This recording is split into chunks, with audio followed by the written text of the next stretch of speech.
Greetings. So it's week 13. Yay! We're going to start learn a little bit about neuroscience. And that's through watching a video that I have for you. The first thing I want to say is I'm starting to look through your graphic organizers on co-teaching and reading what you wrote in Facebook on co-teaching. You guys are doing a great job. So remember to stay caught up. This week we have, and then the next week is Thanksgiving week, and then the semester is coming to a rapid close. So stay caught up. I know it can be hard, in all your courses to stay connected, but keep it up. Keep doing it. Reach out to me if you need support. Reach out to me if you're confused about comments or assignments. I know a lot of you have. Sometimes it's my fault. I don't see everything you have. Sometimes it's my fault because there's a misperception about what the assignment is. Let's clear that up and move forward.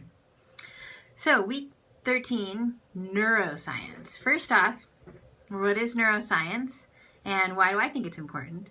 So neuroscience is the study of our brain and all the things that go on inside of there. And it really is on the physical level. What's interesting is studying the brain on the physical level helps in all kinds of ways. So what you're going to do, to back up a little bit, you're going to watch the video. It's almost an hour long, so make sure you have time for that. You don't have to take notes on it, but it's really interesting. I want you to get in there and enjoy that. The guy who gives the video is a completely, oh my God, talk about a nerd. He's written a lot of books. He writes a lot of books about monkeys and apes. He tells a couple of stories about that. You may be interested to learn some more about him. 2, make sure you do your quest on Facebook. And 3, now you get time to be creative again to create a representation of what you think your brain is and how you think it functions. You're going to make sure you take a small video of that or some pictures, put it on Facebook, and turn it in as well. Yay. So I'm going to tell you a neuroscience story. I have a brother, his name's Michael, and he has 2 little boys, Jack and Jeff. They just turned 6 years old. They're twins. And so when they were born, Jeff was born, normal, but Jack was born with hydrocephalus, which is, and cerebral palsy. So the hydrocephalus meant that he had, it used to be called water on the brain. So he had extra fluid in his brain, and because of that, it was pressing on parts of his brain and damaging them. So he has a small shunt put in. It's basically this little tube that goes to the part of his brain where this fluid collects, and it's all internal, and you can't see it, and it empties out in his stomach, so that takes the pressure off of his brain. It's also a kind of a pump, and it's magnetized, so he can't play with magnets. I think that's very interesting. The other thing that impacts Jack a little bit is that he also has cerebral palsy. And I don't know if you guys remember or read that part. Cerebral palsy is something you're born with, and it's basically brain damage. It happens when you're born. So between having the hydrocephalus, the water on the brain, and being a twin, which makes it a high-risk pregnancy, and then being born very early, they were both born 10 weeks early, his brain was damaged in a way unlike his brother. And the way it's damaged with cerebral palsy usually is in the physical environment. So he wasn't able to walk upright for several years. Now he can. He has an unusual gait, and he plays basketball in a wheelchair. He walks without assistance. He swims. So he's working in the Paralympic type world. I don't think he'll be an Olympian. I don't know if he'll be an Olympian. He's only 6. But it's really fun. So something, though, about neuroscience that we are now understanding that's going to impact this guy, Jack, as he gets older.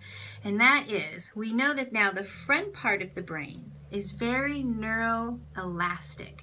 So you all, unless you're my age, you are forming new parts of your brain as we speak. And neurosciences believe now this lasts until your early 30s, where your brain is very elastic and plastic, and it's forming new white stuff in the front. And the front of the brain, that's where executive function comes in.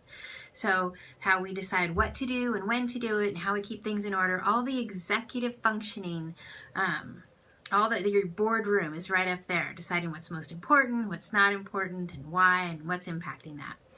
So what we know, though, about children who are born with cerebral palsy is that they borrow from that part of the brain to help them repair or substitute the part of the brain that controls movement. So as Jack is progressing and learning to, and walking and running and playing basketball and all of those types of things, he is borrowing from this front executive portion of his brain in order to supplement that, which is fine. It all works out great. Where he's going to have trouble is in adolescence. And in adolescence, that's when the executive functioning of the brain really goes crazy with growth and really goes crazy with what we are asking for it. The cognitive load, we would call that, how you need to think. And because he's not going to have as much of that plastic, the elastic plastic brain available to him, he is more likely to make mistakes or to basically get in trouble more than his brother will. His brother will do the same things, but probably get away with it. He will do some naughty things and get caught because he hasn't, he's not reaching that next step of, oh, how do I not get caught?